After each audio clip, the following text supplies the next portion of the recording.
Salut mes chers zéros, j'espère que vous vous portez bien en ces périodes de fête, que tout va bien, que vous vous amusez, que vous vous détendez du slip et du cerveau. Aujourd'hui, alors le titre de cette vidéo, ce sera, j'ai écrit opérateur géométrique et géométrie d'opérateur. On va parler de scene nodes. Et depuis le départ, depuis je sais plus quelle version, le 23, 24, où les opérateurs, enfin le node opérateur, le système de nœuds, pardon, et le node scene ont commencé à être opérationnels. D'une version à l'autre de C4D, il y a beaucoup de choses qui changent, notamment la dénomination des objets, des choses, c'est se mettre des balles. Vraiment, c'est aussi pour ça que j'ai mis ce titre un petit peu ambigu, opérateur géométrique et géométrie d'opérateur, parce qu'on va essayer de voir un petit peu,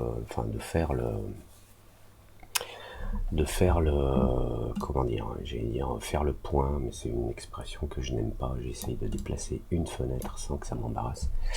C'est une expression que j'aime pas tant que ça, faire le point, mais peu importe.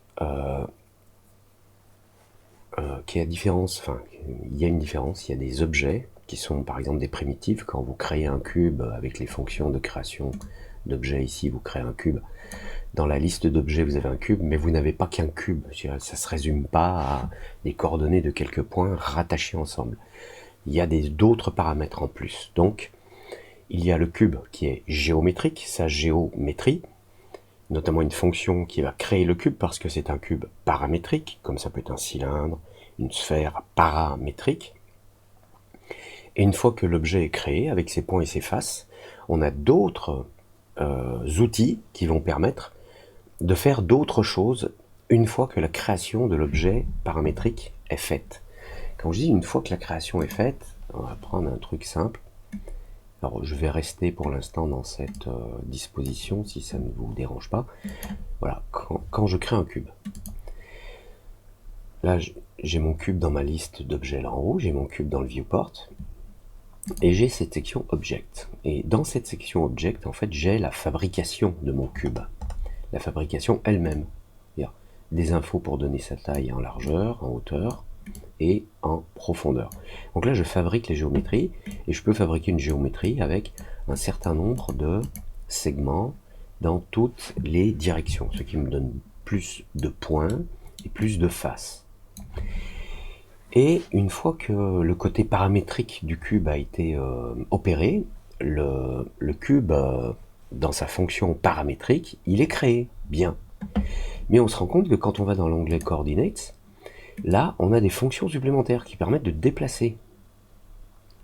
Et alors, bizarrement, c'est toujours difficile de savoir si, puisque l'onglet Coordinates se trouve avant l'onglet Objet, c'est difficile de savoir si l'objet est créé, le centre en tout cas du cube est créé à partir des coordonnées qui sont là, dans Transform, ou si l'objet est créé, puis les points sont déplacés par le système de coordonnées qui se trouve dans Transform ici. Donc là on a, si vous voulez, des fonctions supplémentaires qui font pas partie de la géométrie, mais qui font partie d'une fonction qui permet de déplacer ou de faire tourner. Et c'est bon, nous on s'en fiche en fait de savoir si l'un opère avant l'autre. C'est-à-dire si le cube est construit à partir des coordonnées indiquées là, ou si le cube est construit, puis il est déplacé aux coordonnées qui sont là. En fait, il s'avère que l'objet est construit, puis il est déplacé. C'est pour ça que l'ordre la position de ces boutons coordonnées de ces objects est un petit peu étrange. Mais enfin, rien de grave. Pour nous, le problème, c'est que quand on travaille dans les scene nodes, il faut que ce soit cohérent, quoi. Sinon, on s'y retrouve pas. Donc, de quoi on parle ici? On parle pas d'une simple primitive qui fabrique un objet. On parle d'un opérateur qui contient un objet, une primitive, donc un objet, par exemple ici, un cube, avec des paramètres. Et cet opérateur contient des fonctions de transformation. Et il contient d'autres fonctions aussi, qui ne sont pas forcément directement accessibles, mais vous avez des fonctions comme la visibilité dans le viewport. Enfin, ça, c'est pas des fonctions, ce sont des paramètres qui sont activables ou pas. Est-ce que cet objet est actif ou pas? Et on retrouve tout ce qu'on peut faire dans les clics, là, on est censé le retrouver dans le Scene Node Editor, sinon ça n'a pas grand sens. Mais on va le retrouver, mais de plusieurs façons, de façon différente. Et c'est là que ça peut devenir un petit peu ambigu. Donc, je passe sur le fait rapidement que quand vous créez des objets dans votre scène, et que vous allez, si vous vous mettez là sur la section édition Nodes, ou que vous ouvrez le Node Editor, ici, là il est ouvert en grand là à ma gauche, je me suis créé à partir de Nodes une mise en page qui m'est propre, qui me convient. Là j'ai deux objets, une sphère, un cube, et on va pouvoir créer des choses, fabriquer des choses, ajouter des effets. Et ce Scene Node, cette section qui n'est pas représentée dans la liste des objets, pourtant le Scene Node, c'est le Scene Root, pardon, la racine du système Nodes existe bien dans la scène, même s'il n'est pas représenté dans la liste d'objets. Sachez simplement que lui, si on opère des choses, si on crée des objets ici, lui, il intervient à la fin de la liste. C'est-à-dire que c'est comme s'il était dans la liste des objets, mais à la fin. Il est traité après tout le reste. Pour une raison principale, c'est pour que dans le Scene Root Editor, dans le Scene Node Editor, quand vous travaillez sur le Scene Root, pour que vous puissiez avoir accès aux objets qui sont déjà dans la scène. Par exemple la sphère et le cube que je glisse ici. Et puis je vais pouvoir utiliser un opérateur, comment ça s'appelle, excusez-moi, un connect. Donc je viens ici, j'appuie sur C, je tape connect, je trouve un opérateur connect, je le glisse là. Et vous voyez qu'en entrée, il attend des géométries. C'est indiqué alors. Enfin, en entrée, il attend au moins une géométrie. Donc je vais prendre dans un des objets, je vais prendre sa géométrie, je vais la rentrer là. Je vais prendre la géométrie de l'autre. Et puis je vais mettre les deux dans le Scene Root. Et puis ça va me créer des objets fabriqués à partir de ceux qui existent déjà dans la scène. Allez, ça c'était juste une petite divergence par rapport au sujet. J'efface mes objets, j'ai mon Scene Root. Qu'est-ce qu'on peut faire à partir de ça? On peut faire la même chose que ce que l'on fait dans la liste d'objets, c'est créer des objets. Soit vous utilisez le Asset Editor ici, c'est bien comme ça que ça s'appelle, oui. Il veut pas afficher le nom là. Ouais. Ah si, Asset Browser, voilà. Le navigateur Asset. Alors moi j'aime bien le mettre en mode liste, là en bas, et changer la taille de la liste pour avoir juste, hop, voilà, le nom de la fonction et sa définition en dessous. On peut travailler comme ça, ou on peut travailler en cliquant ici, et on appuie sur la touche C, et on peut chercher ou aller, voilà, prendre ce dont on a besoin. Alors ce qui est intéressant, c'est que c'est filtré par Node et par Operators. La bizarrerie, c'est que dans Nodes, j'ai cette section qui s'appelle GeoMesh. Donc mesh, c'est des objets définis par des points et des faces géométriques.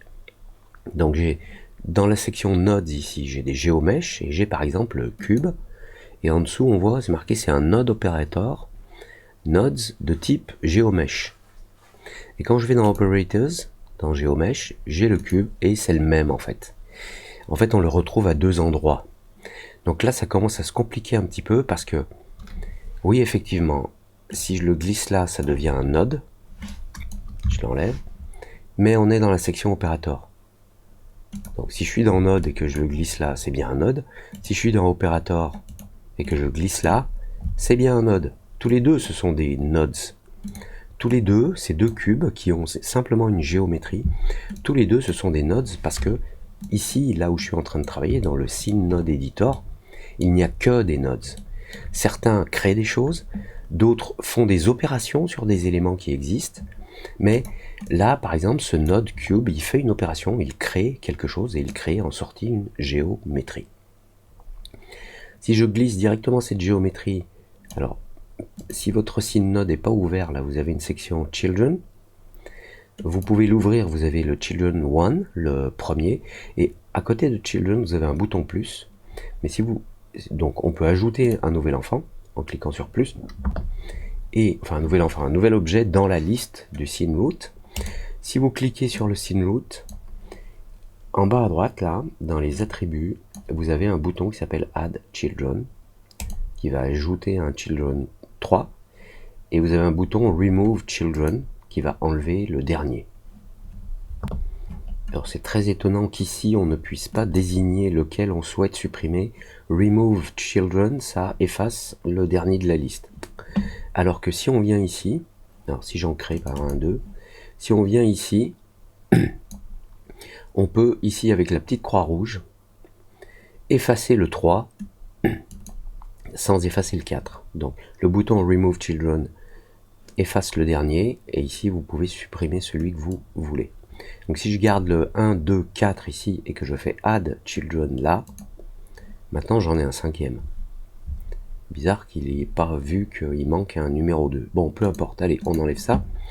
Je prends cette géométrie, je la rentre ici dans Children, et hop, j'ai un cube qui apparaît dans la scène à droite, mais il m'a mis un truc au milieu, qui s'appelle un Geometry Operator.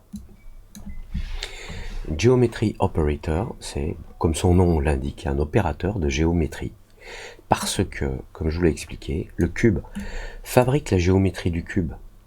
Comme la section objet, quand on a créé un cube ici manuellement, et on a la section ici qui s'appelle Object, on peut indiquer la taille du cube, le nombre de segments en X, Y, Z, si on veut séparer les surfaces ou pas, et on a ici une fonction filette que l'on peut activer pour avoir un bord arrondi.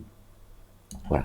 Donc cet opérateur, qui est un opérateur de génération paramétrique d'un cube avec un petit peu plus qu'un cube, puisqu'on a une fonction filette qui permet de arrondir les angles, c'est une géométrie qui ne peut pas rentrer comme ça dans la scène, parce que c'est une géométrie qui se construit à partir de coordonnées 0, 0, 0. Voilà. Le système connaît tous les points de mon objet, à cause ou grâce à l'algorithme qui fabrique ça. Voilà, avec le nombre de subdivisions, du filet et tout. Mais où est-ce que je le mets dans la scène, quoi? Où est-ce qu'il est? Et ces informations de où il est, on les trouve pas ici. C'est pour ça que quand je connecte cette géométrie directement à mon scene root, il me crée automatiquement un geometry operator qui lui va contenir les informations qui vont permettre au scene root de savoir où et comment placer l'objet, la primitive, cet objet géométrique dans la scène. Et ici, dans cet objet geometric operator, si on ouvre ici à côté de hop sur la petite flèche, on voit qu'on a la position. Alors si on l'agrandit, on verra peut-être mieux. Voilà, on a des paramètres qui sont la position, rotation, scale, shear. Shear, c'est une déformation sur le côté. Enfin bref, on a la géométrie, c'est-à-dire que les données géométriques qui rentrent là sont à nouveau accessibles ici. Et là, on a des données sur la position du parent et des données sur des opérations potentielles que l'on fait sur cet opérateur qui contient une géométrie. On rentre une géométrie, et maintenant sur l'opérateur ici, quand je sélectionne l'opérateur et que je vais là, en bas à droite, on a un certain nombre d'informations ici, et comme vous le voyez, c'est relativement limité. Par contre, si je clique sur Position, bizarrement, il n'y a rien là en bas. Si j'ouvre Position, j'ai X, Y, Z, je peux cliquer sur X, sur Y, j'ai rien là en bas. Alors, comment je fais pour déplacer? Si je vais dans le cube là, basique, object, ok, j'ai sa taille et tout, fillet, ok. Dans l'opérateur, j'ai des infos ici, mais il n'y a rien qui me permet de dire où placer l'objet dans la scène. L'objet est simplement ajouté à la scène. De la même façon, si je prends cet autre cube, qui est un cube très simple, je rajoute dans Children 2, donc il me rajoute un opérateur de géométrie, parce que le scene root ne peut pas prendre directement une géométrie, il faut qu'il sache où la mettre, et a priori, où placer la géométrie, ça devrait être ici, mais c'est où? Donc en fait, la bizarrerie, c'est que, puisque la scène ne peut pas prendre directement le cube avec sa géométrie, parce qu'elle a besoin de savoir où le placer, on a un géométrie hop ou un hop quelque chose, peu importe, un transformateur, un opérateur en fait, qui va pouvoir transporter des informations. Alors, par défaut, dans ce Geometry Operator, les positions, et comme on l'a vu, on ne peut pas y accéder là dans les attributs. Je crois que même si je double-clique, si je fais un clic droit,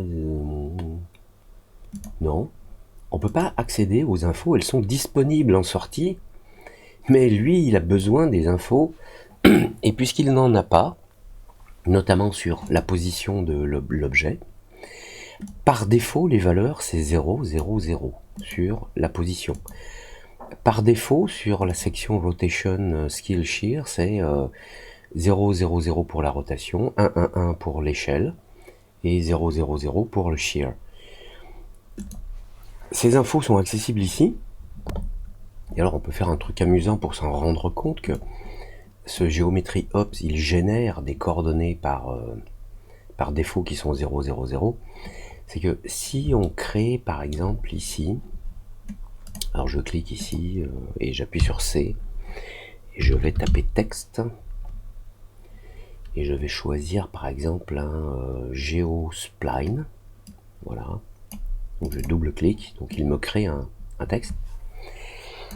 Et ce texte, je veux le rajouter à ma scène, donc dans mon scene root, je clique sur plus, donc j'ai un troisième enfant, on va le mettre là en dessous.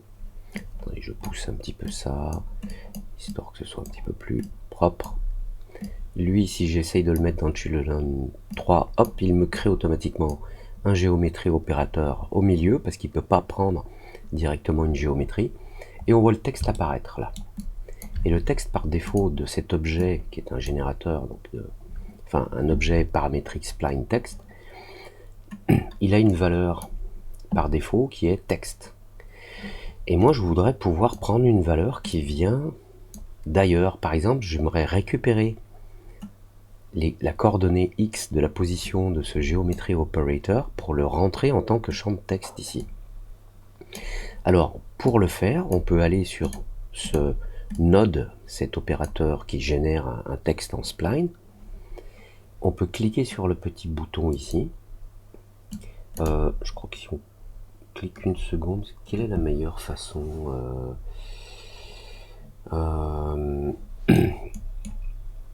je sais plus s'il vaut mieux faire un add input ou... Bon alors je vous explique le truc ici. Quand on est sur le texte, le générateur de texte, bleu parce que c'est une primitive qui génère de la géométrie. On a accès ici au texte, donc on peut écrire ce que l'on veut. Et on a accès à la police de caractère, est-ce que les fonds sont variables, sur quel plan je dois afficher le texte, etc. Et puisque ces infos, on peut les rentrer dans les attributs ici, on doit pouvoir les récupérer ailleurs. Donc si on fait un clic droit sur l'objet ici, on a Add Input, c'est une entrée. Soit on peut rajouter toutes les entrées d'un coup, soit on peut regarder ce qu'il y a de disponible. Alors là, la fenêtre est un petit peu trop grande, donc clic droit, Add Input, Object. Dans cet objet, qu'est-ce que j'ai comme entrée? Eh ben, si je regarde le nom, là, j'ai ce paramètre qui s'appelle Text Spline, et s'il y a un petit rond, ça veut dire qu'on peut rentrer et sortir cette valeur du scene, du système nodes. Donc dans Add Input Object, on regarde le nom là, c'est Text Spline. On va le chercher dans la liste et il s'appelle Text Spline. Donc je vais rajouter une entrée pour ce Text Spline. Il ne va plus prendre la valeur que j'ai mise là, le texte que j'ai mis là, Rieuse. Si je mets Text Spline, soit il a une valeur ici et il s'en sert, soit il a une entrée ici, et si cette entrée est alimentée par quelque chose, il va s'en servir. Donc, si je connecte l'entrée du texte que je veux sur mon X ici, dans la position de l'opérateur géométrique du cube qui s'affiche à l'écran, on voit que le texte devient 0. La coordonnée X est égale à 0. Alors comment on peut modifier ces coordonnées X, Y, Z, puisqu'apparemment quand je sélectionne géométrie hop, on ne peut pas le faire ici. En fait, il va falloir lui donner à manger des informations. Donc là, on est face au cas où on a un geometry hop, donc un objet qui contient tout ce qu'il faut pour afficher une géométrie. D'où l'entrée géométrie là en bas, je fabrique un cube, je le rentre ici, et puis, alors je vais refermer ça, dans sa sortie opérateur, ça devient un opérateur qui contient de la géométrie, et là il peut aller dans le scene root, qui va être traité après tous les autres objets de la liste des objets de la scène en haut à droite, et qui va pouvoir s'afficher à l'écran, devenir visible enfin dans la scène, et utilisable. Mais donc, ok, j'ai un opérateur de géométrie, donc tu es censé placer, déformer, etc. Mais tu fais rien là. Oui, parce qu'il faut... Alors, il y a deux façons de le faire. Dans ce geometry hop, on a, comme on l'a vu, la position, rotation, géométrie. En fait, on peut récupérer la géométrie qui est, si on l'a pas transformée dans cet opérateur, c'est la même que l'on a là. Donc, on peut récupérer la géométrie de ce cube pour en faire autre chose. Hein. Et il va falloir alimenter, par exemple, la position X, Y, Z. Et en fait, on peut le faire soit avant, c'est-à-dire donner des informations X, Y, Z, pour alimenter les positions X, Y, Z, les rotations, etc. Ce qu'on appelle un matrix. Soit on peut prendre ce géométrie hop, le transformer pour avoir un nouvel opérateur qui, lui, a été transformé avant de l'envoyer. Alors, d'abord, on va le faire avant. Pour ça, on va utiliser un matrix. Donc, que vous soyez en mode Node, je vais appuyer sur majuscule Node et Operators. Je sélectionne les deux en même temps. Là, je tape matrix. Et on va trouver le matrix hop que je glisse là. Donc, c'est un opérateur de matrice. Si je le sélectionne, alors je ne sais pas pourquoi il est actuellement dans la section expérimentale. Voilà, c'est marqué là, Node Operator, Nodes, il est dans une section qui s'appelle expérimental. C'est pas du tout expérimental à mon goût, mais bon, ok, peu importe. Donc lui, je vois que si je l'ouvre, je peux sortir des matrices de translation, de rotation, d'échelle, de déformation, inclinaison, shear, de position, voilà. Donc je referme ce hop, et non seulement il y a ça, mais si je clique dessus, on voit que les paramètres sont accessibles ici. On peut modifier les valeurs directement. Alors, ce que je vais faire, c'est que je vais prendre les valeurs qui, pour l'instant, par exemple, sur la position, sont de 0, 0, 0, en X, Y, Z. Je vais les rentrer ici. Et maintenant, si je les modifie, là, vous voyez que mon cube se déplace en X. Je modifie dans cette matrice la valeur X, qui est envoyée dans la section opérateur ici. Et cet opérateur récupère la géométrie et déplace les coordonnées de chaque point de la géométrie sur notamment les coordonnées X, Y, Z. Et si en plus, comme on l'a fait, on s'amuse à afficher la valeur de X ici à travers un text spline, vous voyez que non seulement je fais comprendre à la scène que, ok, la géométrie existe, mais il faut la déplacer avec ces valeurs-là, ou plutôt fabrique un opérateur géométrique, transforme-le en le déplaçant dans la scène, et puis envoie ça à la scène. Et quand je modifie donc ce X, vous voyez en plus la valeur qui s'affiche là-bas dans le spline. Tout est lié. On peut faire autrement, c'est-à-dire qu'au lieu d'alimenter par ce côté-là, je peux par exemple reprendre un matrix operator, et je pense que si je le glisse sur ce trait-là, hop, voilà. Donc, j'ai un cube, j'en crée un opérateur géométrique, et je le fais passer par un opérateur de matrice, ici. Donc, sur quoi il va travailler? Essentiellement sur toutes les valeurs dites disponibles. Et si je le sélectionne, les valeurs disponibles directement ici, c'est la position en X, la position en Y, la position en Z de mon cube, avant de renvoyer le résultat dans le scene root qui va l'afficher dans la scène, qui va l'ajouter à la scène. Et alors pourquoi on n'a plus le texte? C'est parce que, comme vous l'avez vu, j'ai connecté directement à la sortie de cet opérateur un nouvel opérateur, ce qui a modifié en fait les infos que j'ai là. Avant, on n'avait pas, c'était pas dans ce sens-là. On n'avait pas géométrie, parent matrix et position. Si je fais annuler, si j'annule suffisamment pour enlever ce matrix hop, voilà. Ici, vous voyez qu'on a dans ce géométrie operator, dans l'ordre, on a la position, la rotation, la géométrie, le parent matrix et le matrix. Et maintenant, si je remets mon matrix operator là, donc là on a opérateur, dedans on a position, rotation, géométrie. Regardez bien. Maintenant on a autre chose. On a géométrie, parent matrix, position. Donc il a déconnecté le texte qui était connecté à la position en X ici. Mais maintenant si je vais dans cet opérateur qui se trouve après mon géométrie hop, dans cet opérateur de matrice, si je modifie la position en X, en fait, il prend toutes les données de cet opérateur, il les passe là, et il fait les modifs que je fais là, et puis il les envoie à la scène. Ok. Donc mon texte, lui, il récupère toujours la valeur de la position de ce géométrie operator, mais lui, il reste à 0, parce qu'il est modifié après. C'est pour ça que la valeur du texte reste à 0. Mais je peux la récupérer, on va voir si on peut la récupérer après. Ici, si j'ouvre, hop, on a le matrix. Dans le matrix, on a, par exemple, la translation. Et si je récupère le translation X dans mon texte, voilà. Là, on a la valeur de translation opérée par ce matrix operator qui agit sur l'objet et je peux le visualiser en tant que texte. Donc, pour faire un résumé avant de finir, enfin, en guise de conclusion, ces objets bleus, par exemple, ce sont des générateurs qui génèrent des géométries. Ces géométries ne sont pas utilisables en tant que telles dans la scène, il va falloir les transformer et les faire rentrer dans un opérateur, parce que la scène a besoin de plus d'informations que la géométrie d'un objet. La géométrie d'une voiture, quand elle est à un endroit ou à un autre, la géométrie de la voiture, c'est la même.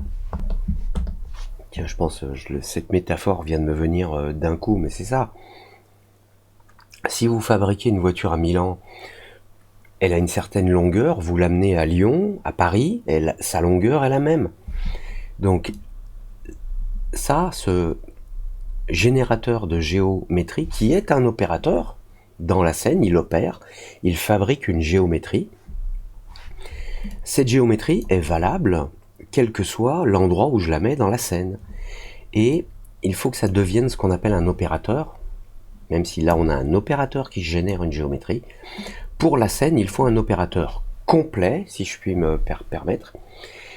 Il faut qu'elle contienne éventuellement une géométrie, mais c'est pas obligatoire, ça peut être un objet vide, nul.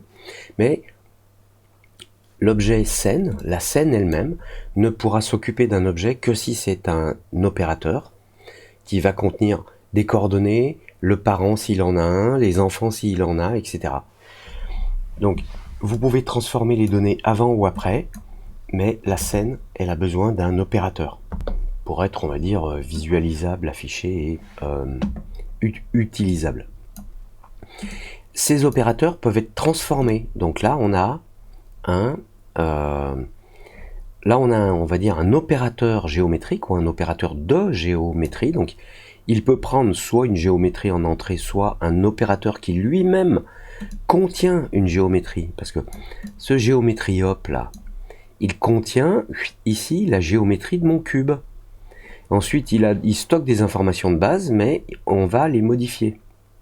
Donc, on recrée un nouvel opérateur qui, à travers ce lien là, lui, parce que ce lien d'opérateur à opérateur, il contient les données, toutes les données qui sont là en dessous, mais il contient aussi la géométrie. La géométrie, elle est dans ce flux. Et là, vous allez pouvoir faire des modifs directement dans les paramètres ici, ou vous allez pouvoir refaire le même truc que tout à l'heure. Au lieu de modifier les paramètres de cet opérateur, vous allez pouvoir rentrer des paramètres qui viennent d'ailleurs, ici. Alors, si je prends ici, j'ouvre, si je prends le matrix et que je le mets là, hop, ça n'est plus la valeur ici de cet objet qui est prise en compte, c'est la valeur de celui-ci. Alors lui, je vais le mettre à 82, ok. Je le déconnecte. Maintenant, il est à 156 parce que la valeur par défaut de cet opérateur sur la matrice, l'opérateur de matrice sur la position en X, c'est 156. Si je lui dis, écoute, tu t'occupes pas de la valeur que je mets directement là-dedans dans les attributs, tu vas prendre celle qui vient de cet opérateur-là. Et on voit que maintenant, c'est passé à 82. Le cube s'est déplacé. Et maintenant, c'est lui qui contrôle la position. Et plus lui. Puisque la position est alimentée par ce canal-là. Voilà, j'espère que c'était pas trop compliqué, mais voilà la différence entre des opérateurs géométriques, donc c'est des opérateurs, puisque tout est opérateur, hein, c'est tous les objets qu'on voit apparaître sous forme de nœuds, ce sont des opérateurs. Là, on a un opérateur qui va générer un texte en spline. Et vous avez des générateurs qui génèrent uniquement une géométrie, mais pour que ce soit utilisable dans la scène, il faut des opérateurs géométriques. Donc, il faut passer par soit des geometry operators, que l'on peut transformer par des matrix operators, qui vont finir dans la scène ensuite. C'est-à-dire qu'un objet, pour qu'il soit accessible dans la scène, enfin affichable, visualisable, qu'on puisse faire un rendu, etc., il doit se présenter à la scène, c'est-à-dire au scene root, en tant qu'opérateur, pas juste de la géométrie. Une géométrie plus d'autres informations. Voilà. Je sais que le sujet était un petit peu barbare, mais vous avez vu comment on peut jongler et on peut faire des choses relativement sympas, complexes et surtout créatives. C'est le but. Allez, comme d'habitude, si vous avez aimé, vous aimez. Si vous avez aimé pas, vous aimez pas. Un petit commentaire, un merci ou un va chier connard. Non, peut-être pas ça. Non, mais genre, ouais, mais là tu dis ça, je comprends pas, t'es allé un peu vite ou tu t'es trompé ici. Éventuellement, dites-moi, c'est cool. Je remets le lien comme d'habitude si vous voulez faire un petit don pour m'aider à acheter les licences des logiciels pour faire des tutos, c'est cool. En attendant, je vous salue bien bas, je vous fais mes urbanités les plus délicates et prenez bien soin de vous, à très vite, ciao.